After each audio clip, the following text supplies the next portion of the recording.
Machilipatnam NH65 పక్కన కేవలం 13,000కే గజం. Sunny sands gated Vilas KBP developers. కాకపోతే అంటే చీరలో కూడా ఇబ్బంది పడే ఇది ఒకటి ఉంది, షార్ట్స్ ఉంటాయి కదా. ఉంటాయండి. సినిమా సుప్పితమామలో కూడా ఒక చిన్నది ఫేస్ చేసా అట్లాంటిది. రావు రమేష్ గారి వైఫ్ క్యారెక్టర్ అది. కూతురు ఆ కాబోయే అబ్బాయి హీరో షార్ట్స్ కి మాది లింక్ అనమాట. నేను తల స్నానం చేసి హాయిగా జుట్టు దూకుంటూ ఫ్రెష్గా అప్పుడే అలా వచ్చి అద్దం ముందు దూకుతుంటే నా భర్తకి నేను చాలా అందంగా అసలు ఎంత కలర్ఫుల్గా కనిపిస్తాను వెనక. ఇక అది కనిపించినప్పుడు నాకు కొంచెం వంపు సొంపులు బాగా కనిపించాలి. కానీ మనం ఎక్కడ ఏం కనిపించినట్టు చేయమే. ఎప్పుడు యాక్ట్ చేసినా కూడా మూవీస్లో నిండుగా ఇప్పుడు ఎలా ఉన్నానో అలానే నిండుగా ఉండట. మేడం ప్లీజ్ మేడం కొంచెం సారీ ఇట్లా పెట్టుకోరంటే సారీ అండి. ఎందుకంటే నేను అటు వెళ్ళిపోతే పక్కకి తప్పుకుంటే నా కూతురు అక్కడ ఉంటుంది. యాక్చువల్గా నా కూతురు అలా చేస్తూ ఉంటే చాలా సెక్సీగా చాలా అందంగా ఉన్న అమ్మాయిని అబ్బాయి చూసేసి చాలా డ్రీమ్స్లోకి వెళ్ళిపోయే కైండ్ ఆఫ్ సీన్ అది. నా భర్తకు తెలియకూడదు. ఆమె చేస్తున్నప్పుడు ఆమె ఆ పాప ఎలాగానే అనుకోకుండా నేను అక్కడ వచ్చి నుంచుంటా. నేను అదే టైంకి తల స్నానం చేసి జుట్టు దూకుంటూ అట్లా. అలాంటప్పుడు కూడా పాపం వాళ్ళు చాలా రిక్వెస్ట్ చేస్తే నేను చేయనన్నాను, అమ్మాయి చేయనని.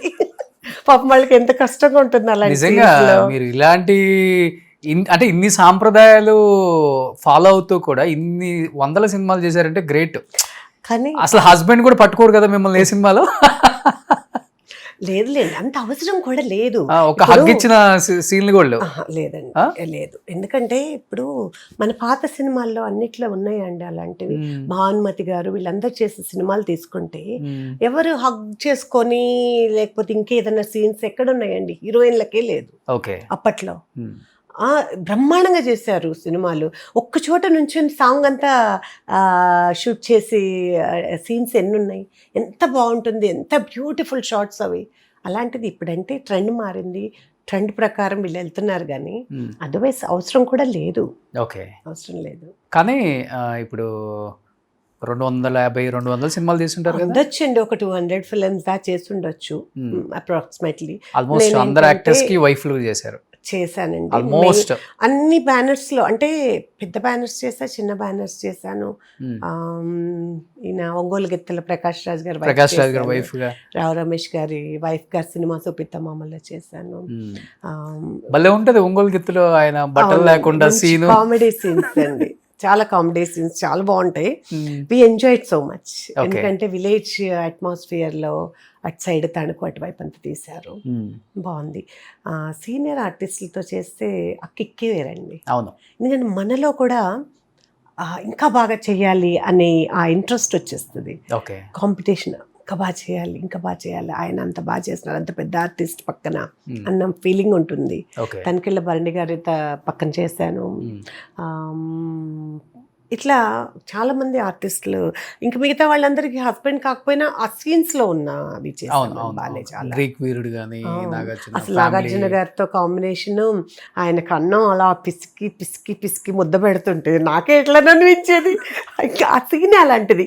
ఆయన అలా ఫీల్ అవ్వాలి, ఓ అన్నట్లు ఫీల్ అవ్వాలి. ఆయన అమెరికా నుంచి వచ్చిన ఆయన విలేజ్లో ఒక పెద్ద ఫ్యామిలీలో వచ్చి ప్రేమగా ఆ ప్రేమ పేతలు అలా ఉంటాయి. అరే రారా కూర్చొని, నేను చిన్న మేనత్తని, నాకు ఒక చిన్న కొడుకు కూడా ఉంటాడు, ఇంత కొడుకు, రారా అని చెప్పి నా కొడుకు పెట్టినట్టు నాగార్జున గారిని కూడా బాగా పిసికి పెడుతుంటే ఆయన కళ్ళల్లో, ఆయన ఫేస్లో, ఆయన బాడీ లాంగ్వేజ్లో దేవుడా, అమెరికాలో పెరిగిన వాళ్ళు ఎలా ఉంటుంది అలా కలిపి పెడతాం ముద్దలని, చేతులు కడుక్కున్నారా లేదా, లేకపోతే ఏంటి ఇదంతా రైస్ ఉండి ఇదంతా, ఆ సీన్ నాకే అమ్మో అనిపించింది.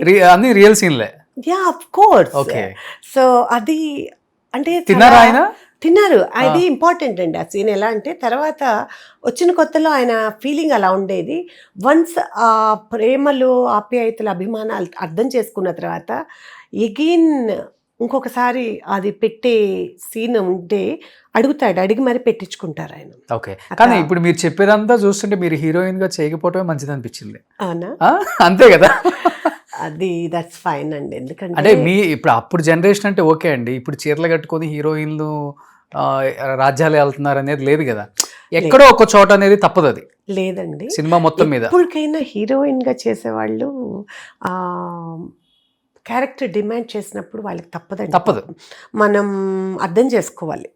అది వాళ్ళని కూడా, ఎవరిని, డైరెక్టర్ని, ప్రొడ్యూసర్ని, సీన్స్ని అర్థం చేసుకోవాలి. అన్నిటికీ అలా ఓకే అనుకునే రావాలి, లేకపోతే రావద్దు. అవును. ఎందుకు వాళ్ళని ఇబ్బంది పెట్టాలండి? ఇబ్బంది పెట్టకూడదు కదా. సో అందుకే నేను బిఫోర్ మ్యారేజ్ ఆపర్చునిటీ వచ్చినా కూడా నేను చేయనని చెప్పేసి. ఏ సినిమా హీరోయిన్ గా? అది రాసనారాయణ గారి మూవీ అండి. అది దాని పేరు అమ్మ బాగా గుర్తు పెట్టుకుంటారు, నాకు నిజంగా గుర్తులేదు. ఓకే. మా మదర్ ఫాదర్ బాగా గుర్తు పెట్టుకుంటారు, ఎస్పెషల్లీ మదర్. అమ్మకి బాగా ఇష్టం అండి, అమ్మ నాన్నకి బాగా ఇష్టం యాక్టింగ్ చేయటం. నా చిన్నప్పటి నుంచి చేపట్టుకొని 3 ఏళ్ల పాప అప్పటి నుంచి నన్ను డాన్స్ స్కూల్కి తీసుకెళ్లారు. క్లాసెస్ 5 years కల్లా పర్ఫార్మెన్సెస్ ఇచ్చేసాను. అప్పటి నుంచి ఇప్పటి వరకు, ఈవెన్ బిఫోర్ లాస్ట్ ఇయర్ కూడా కెనడాలో, న్యూ జెర్సీలో పర్ఫార్మెన్స్ ఇచ్చాను, కూచిపూడి డాన్సర్. ఓకే. సో అలా అలవాటు కదా, వాళ్ళకి ఒక డ్రీమ్ అది, అలా నా కూతురు హీరోయిన్గా చూడాలి అనుకున్నారు. బట్ నా మైండ్ సెట్ అట్లా లేదు.